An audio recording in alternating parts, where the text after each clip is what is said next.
ಇಲ್ಲಿವರೆಗೂ ನಮ್ಮ ಊರಲ್ಲಿ ನಮ್ಗೇನ್ ಬೆಲೆ ಇತ್ತು? ಯಾವುದಕ್ಕೂ ಕೆಲ್ಸಕ್ಕೆ ಬರ್ದೇ ಇರೋರು ಅಂತ.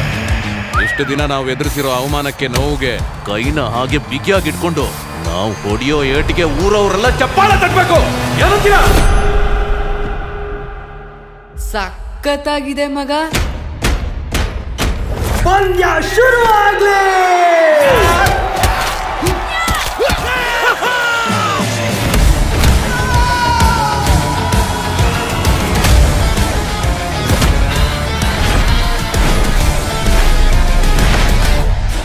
ಅಯ್ಯೋ ಮಾಸ್